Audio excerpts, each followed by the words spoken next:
Liquor కేసులో arrest అయి తీహార్ జైల్లో ఉన్న ఢిల్లీ సీఎం కేజ్రీవాల్ రాజకీయ పత్రాలపై సంతకాలు చేసే అవకాశం లేదని జైళ్ల శాఖ డీజీ సంజయ్ బనివాల్ తెలిపారు. జైలు నుంచి పరిపాలన కొనసాగించడానికి కోర్టు అనుమతించినప్పటికీ రాజకీయ డాక్యుమెంట్స్ పై కేజ్రీవాల్ సంతకాలు చేయడానికి అనుమతి లేదని తెలిపారు. కేవలం రెండు సందర్భాలలో మాత్రమే కేజ్రీవాల్ సంతకం చేయడానికి అనుమతి ఉంటుందని ఆయన తెలిపారు. రాజకీయంతో సంబంధం లేని లీగల్ పేపర్స్, కుటుంబ సభ్యులు రాసే లేఖలు, ఆస్తుల పేపర్స్ పై మాత్రమే కేజ్రీవాల్ సంతకాలు చేయడానికి అనుమతిస్తామని తెలిపారు. జైలులోని నిందితులందరినీ కూడా సమాన దృష్టితోనే చూస్తామని జైళ్ల డీజీ సంజయ్ తెలిపారు.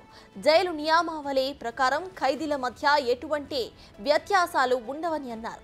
ఎవరికీ ప్రత్యేకమైన ట్రీట్మెంట్ ఉండదని అన్నారు. తీహార్ జైల్లో 20,000 మంది ఖైదీలు ఉన్నారని, వారిని కలవడానికి ప్రతినిత్యం కూడా వందలాది మంది వస్తూ ఉంటారని తెలిపారు.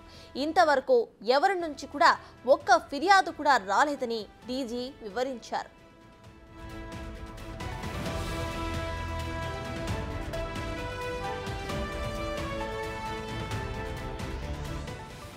సీఎం కేజ్రీవాల్ ప్రతి వారం 2 మంత్రులను జైళ్లకు పంపించుకుని ఆయా శాఖల పనితీరును సమీక్షించి అభివృద్ధికి తగు సూచనలు ఇస్తారని ఆ ప్రధాన కార్యదర్శి సందీప్ పాఠక్ తెలిపారు. కేజ్రీవాల్ గత నెలలో అరెస్ట్ అయినప్పటికీ అప్పటి నుంచి ఈ విధంగానే పరిపాలన కొనసాగిస్తున్నట్టుగా ఆయన తెలిపారు.